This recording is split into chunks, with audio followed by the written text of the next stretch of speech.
کپڑوں پر خون یا پیشاب لگ جائے تو کیا پورے کپڑے ناپاک ہو جائیں گے یا جتنے حصے پر خون یا پیشاب لگا ہے وہی حصہ ناپاک ہوگا؟ تو یاد رہے کہ جتنے حصے کے اوپر خون یا پیشاب لگے گا صرف وہی حصہ ناپاک ہوتا ہے، بقیہ حصہ کپڑے کا وہ پاک ہی رہتا ہے۔ لہٰذا جس حصے پر لگا ہے تو اب وہ دیکھیں گے کہ کم لگا ہے یا زیادہ۔ اگر تو درہم سے کم لگا ہے تو پھر ایسی صورت میں بغیر پاک کیے بھی اگر نماز پڑھ لی تو نماز ہو جائے گی، اور اگر درہم کے برابر لگا ہے تو پاک کرنا واجب ہوگا،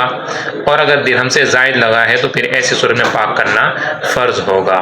اب درہم کا اندازہ کیا ہے، اس کی جو علماء کرام نے مقدار بیان فرمائی ہے وہ یہ ہے کہ اگر ہتھیلی کو خوب پھیلائیں، آپ ہموار کریں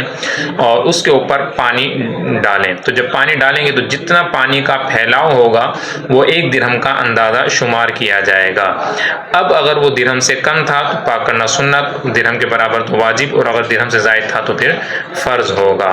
اور جیسے بعض اوقات ایک آدھ جو ہے وہ قطرہ یا ایک آدھ نشان وغیرہ چھوٹا سا لگ جاتا ہے، تو ایسی صورت میں بھی اگر بغیر پاک کے نماز پڑھ لی تو نماز ہو جائے گی۔